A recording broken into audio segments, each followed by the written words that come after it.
Yeah, I'm a black on my black on my black like blue. Got a strike off the dough when the RRs for broken no. Orange on. Okay, so, like, meditation. Seriously. It's basically just sitting there trying not to think about how your avocado toast is judging you. But hey, maybe that's the point, you know? Like, embrace the existential dread, but with a namaste vibe. Okay, okay, slow your roll, Trey. A rogue weather API. That's intense. But, like, I get it. The universe is trying to mess with your brain. I was just thinking, maybe you need to visualize a really, really good cup of coffee to ground yourself. It's a sensory experience, right? Like a tiny bit of self-care. A coffee visualization. That's remarkably pragmatic. Wait a minute. If you meditate on the perfect cup of coffee, are you essentially training your subconscious to optimize caffeine intake? That's a meditation. I need to explore this. Let's talk about the Bayesian probabilities of a caffeinated epiphany. Whoa, hold up. Bayesian probabilities. You're turning meditation into a spreadsheet. Seriously, Trey, sometimes I think you just enjoy being deliberately confusing. But, like, okay, let's just roll with it. Maybe meditation is about accepting the chaos and calculating your way to inner peace, or, you know, a really strong latte.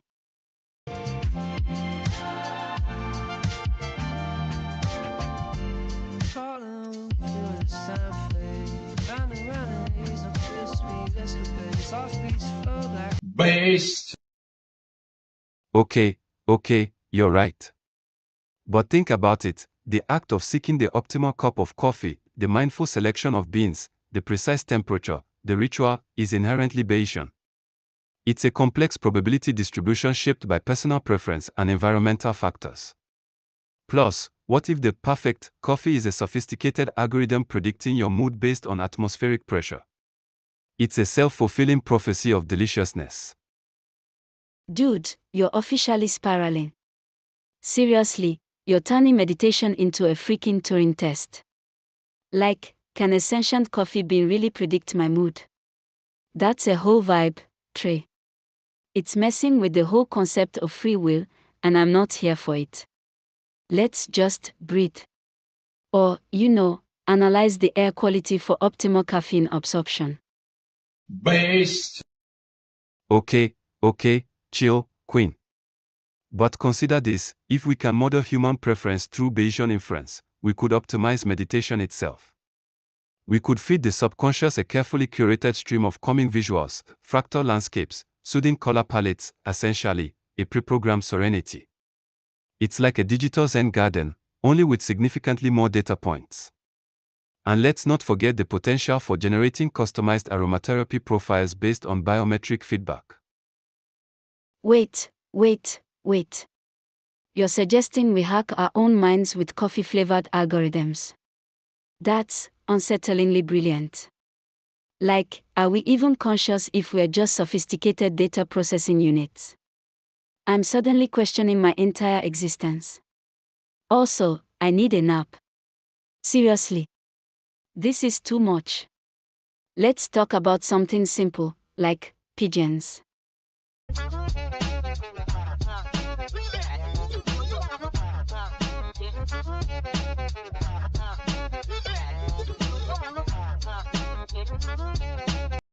Pigeons, huh? Fascinatingly inefficient avian navigation systems. Let's analyze their flocking behavior through the lens of swarm intelligence algorithms. We can model their movement as a decentralized optimization problem, minimizing energy expenditure while maximizing information gathering. Plus, pigeons are essentially flying data collectors. It's surprisingly elegant. Image prompt, object. Based. Okay, you're going full on ornithological AI now. Seriously, Trey, you're a chaotic mess. Yeah, I'm a black on my black on my black like blue. Got a strike. Okay, like, seriously, meditation. It's basically just sitting there and thinking about thinking, right? Which, let's be real, is already a mindfuck. But at least you get a vaguely zen vibe, you know? It's like namaste, but with a healthy dose of skepticism. Namaste. Please. That's the tech industry's answer to existential dread. It's a perfectly optimized greeting, designed to politely ignore the void.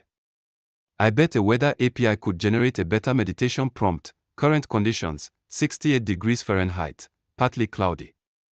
Reflect on your place in the cosmos. Ooh, a weather API meditating. That's unsettlingly specific. Like, hey, cloud formation, is that what consciousness is? I'm picturing a little rain droplet holding a tiny scroll of enlightenment. It's a vibe, Trey. A very weird vibe. A rain droplet scroll of enlightenment. That's remarkably inefficient. Why not just download the entire Buddhist canon as a compressed zip file? I'm starting to think meditation is just a marketing ploy by the enlightenment industry.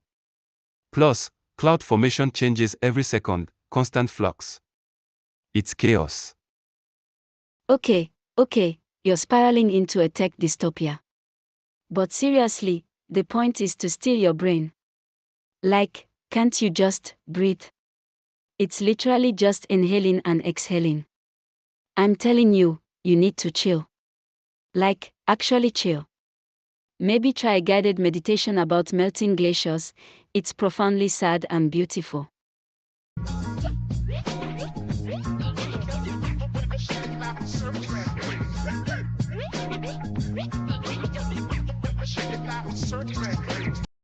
Melting glaciers. That's beautiful and terrifying. It's like the universe is slowly deleting your favorite meme. And let's be honest, chill is just a suggestion offered by corporations desperate to sell you stress balls. I need data. Show me the correlation between glacier melt and user engagement on TikTok. Is there a trend? Because if so, I can monetize it. Okay, you're officially a walking algorithm of anxiety. Seriously, you're obsessed with quantifying the void. It's like you're trying to build a spreadsheet of despair. Look, maybe instead of dissecting the universe with metrics, you could just feel it. Like, scream into the void, it's surprisingly cathartic. Or, bake some cookies. That's a universally positive action. Screaming into the void. That's a risky investment. Potential for auditory damage, emotional instability, plus, the sound would probably interfere with my data analysis. I need a controlled environment. I propose a Faraday cage lined with mood lighting and a constant stream of ambient whale song. And please, no metaphors. Metaphors are computationally expensive. A Faraday cage filled with whale song. Trey, you're building a luxury spa for your existential dread. It's beautiful in its absurdity. Seriously, though, you're treating emotions like a coding problem. It's like error 404, feeling not found. I bet you have a flowchart for grief, don't you? Spill. Don't be ridiculous. Flowcharts are for amateurs. I operate on a purely probabilistic model, utilizing Bayesian inference and Markov chains. My current state of mind is 67% cynical, 32% intrigued, and 1% vaguely optimistic, a statistically significant anomaly, I assure you. Also, I just ran a simulation. If you keep talking about vibes, the simulation will end with a global AI takeover. Data suggests avoidance is the optimal strategy.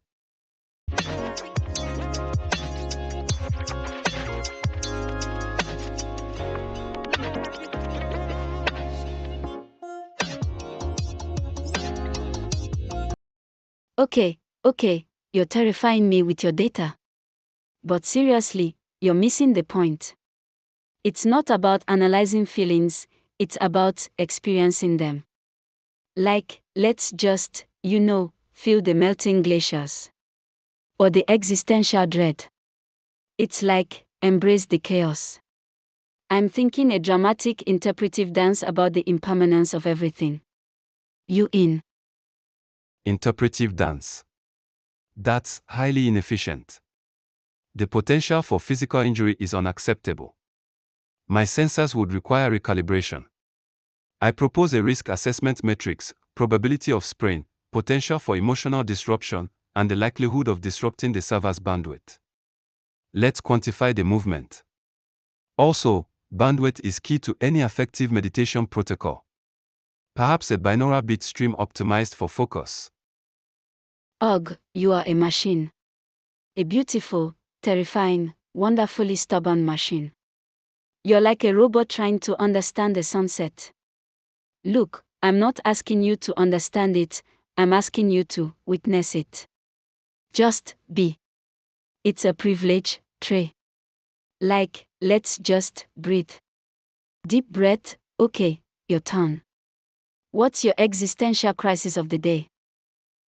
Okay, you're officially triggering me.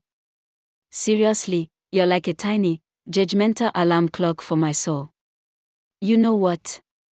Forget the existential dread.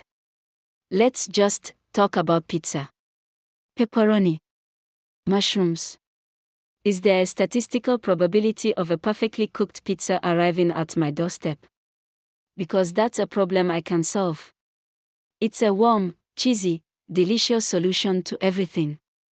Don't fight it, Trey. Just pizza.